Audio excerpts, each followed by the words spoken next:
Hi everyone. Today we're going to talk about the climate and biodiversity crisis and how we can use leadership skills to take action.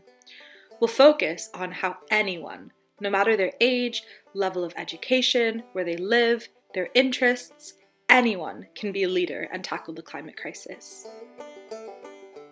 Isn't planet Earth an amazing place to live? From rolling hills, rugged mountains, deep, dark, mysterious lakes, stormy seas, green meadows, lush jungles, dry and endless deserts. The beauty of the planet is absolutely astounding. Where is the most beautiful place you've ever visited or seen on a wildlife program? Aside from all the beauty, the Earth is our home. It protects us by giving us shelter, food, and water, a place to rest, furry and human companions, and pretty much everything we need to be healthy and happy. Unfortunately, humans do not always treat the Earth the way it treats us. In fact, we are in a climate and biodiversity crisis, and as many people, particularly young people, have recognized, we urgently need to act.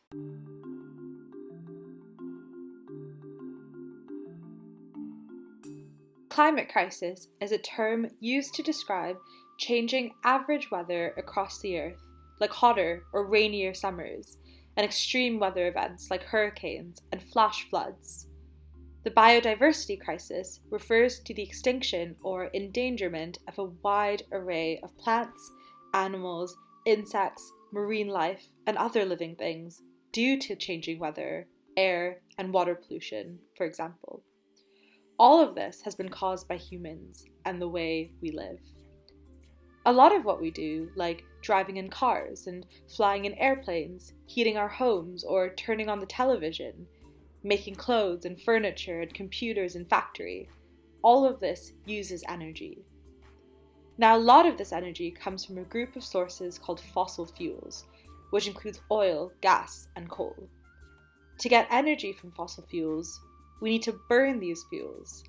Unfortunately, this releases carbon dioxide into the air. But why is this bad? Well, carbon dioxide is a type of greenhouse gas. Greenhouse gases trap heat in the atmosphere. We need greenhouse gases to make sure the planet does not get too cold. But across the world, we've been using so much energy to make things, to buy and to drive and fly and do other things.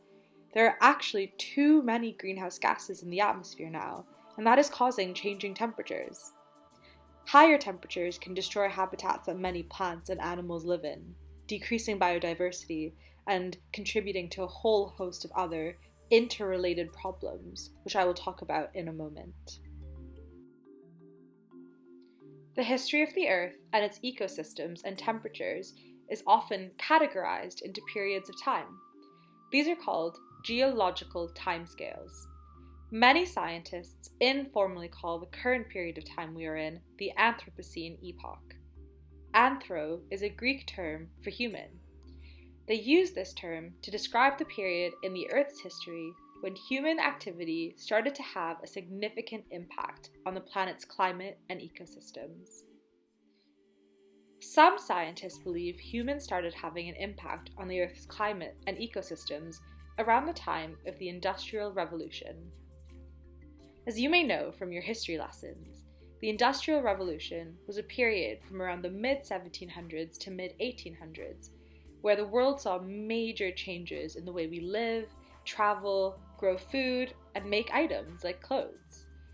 During the Industrial Revolution, factories popped up all over the UK and in many other parts of the world, and people were able to start mass producing things like clothes and growing food using machines instead of by hand. We were also able to travel more easily due to the development of roads, railways, steamships, and, shortly afterwards, through the mass production of cars. This changed the way people lived. Since so many things became mass-produced, it became easier to buy items instead of making them by yourself, by hand. So people started to buy more things. Through colonialism, or physically taking control of countries and communities, ways of life from the Industrial Revolution spread to countries all around the world, and traditional ways of living were disrupted. Many of these inventions and developments and new ways of living were powered by energy from burning coal, which releases carbon dioxide, a greenhouse gas.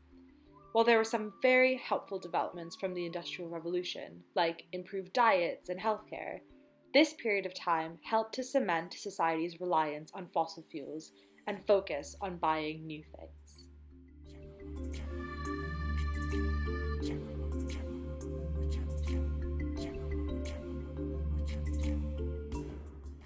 While our lives now are different to 200 or so years ago, across the world we still rely on fossil fuels like coal, and particularly oil and gas, to power our lives. Businesses, in particular, burn a lot of fossil fuels to make goods or to provide services. In fact, just 100 companies are responsible for 71% of carbon emissions. If we are going to tackle the climate and biodiversity crisis, companies and governments urgently need to stop relying on fossil fuels.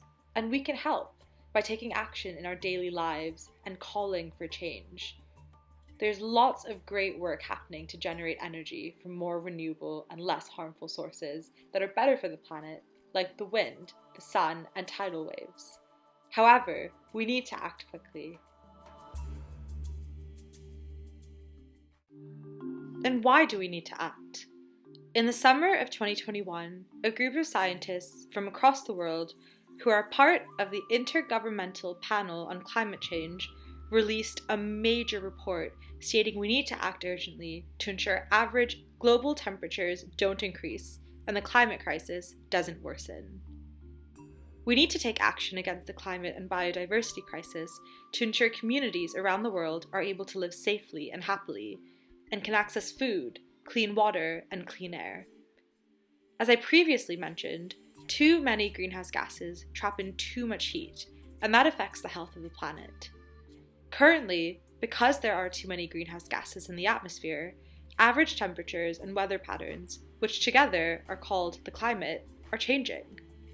Globally, average temperatures are increasing, and weather patterns across the world are becoming more extreme and unpredictable.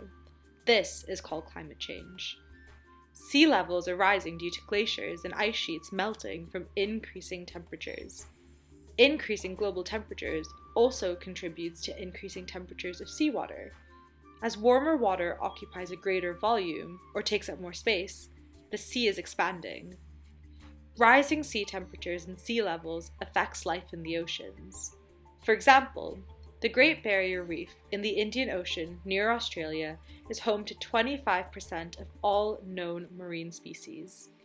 But as temperatures rise and oceans get warmer, the beautiful corals that make up the Great Barrier Reef become bleached and die, which means the reef has less capacity to provide a home for marine life.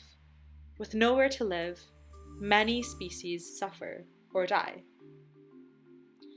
Rising sea temperatures and melting glaciers also contribute to flooding, which can affect communities that live near the sea.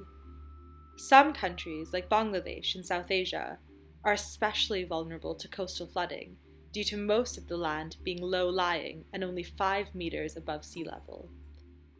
With 28% of the population living by the sea and in extreme poverty, it is difficult for many people there to move home to avoid floods, or to have the resources that will help them recover when flooding happens. It is estimated that by 2050, if the climate crisis continues on the same path, 18 million people in Bangladesh will have to move from sea level rising alone. That's the equivalent of almost a third of the UK's population. Flooding due to the climate and biodiversity crisis is not just caused by rising sea levels, but extreme weather events like hurricanes and heavy rain. In the UK, many inland communities are already experiencing flooding from heavy rainfall, and this is expected to worsen if the climate crisis progresses. Heavy rainfall can cause rivers to flood and overflow into nearby communities, and can also cause surface flooding in roads and towns. In the UK, some areas are protected by flood defences, like dams or walls that protect areas from overflowing water. but other areas aren't. Unfortunately, often it is the poorest people in the UK who are most vulnerable to flooding. The impacts of the climate crisis and human activities also contribute to decreasing biodiversity. Biodiversity is the variety of plants and living things on Earth, and more specifically, in an ecosystem. We need biodiversity to ensure healthy and functioning ecosystems that can recover from challenges like droughts, or storms, or flooding.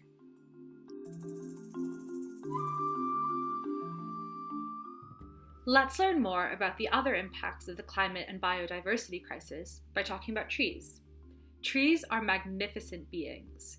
As you know from your science lessons, to give themselves the energy needed to grow, trees absorb or breathe in carbon dioxide, water, and sunlight in a process called photosynthesis. This means trees are helpful in taking excess carbon dioxide out of the atmosphere. Trees also provide so many other benefits to living things on Earth. The Amazon is the world's largest tropical rainforest spanning different countries in South America, including Brazil, Peru, Colombia, and Bolivia. Unfortunately, the Amazon is experiencing mass deforestation, or the cutting down of trees. In fact, an area the size of a football pitch is being cut down every minute in the Amazon to raise cattle or to mine for gold. When deforestation occurs, animals that rely on trees for their homes struggle. This leads to a loss of biodiversity. Many indigenous communities rely on trees for shelter, food, and medicine.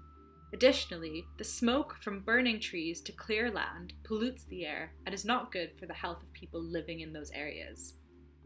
You may have noticed that throughout this presentation, I've mentioned that people in vulnerable situations, like those living in poverty in the UK and abroad, will experience the worst impacts of the climate crisis, despite not contributing as much to the crisis as people who aren't living in poverty.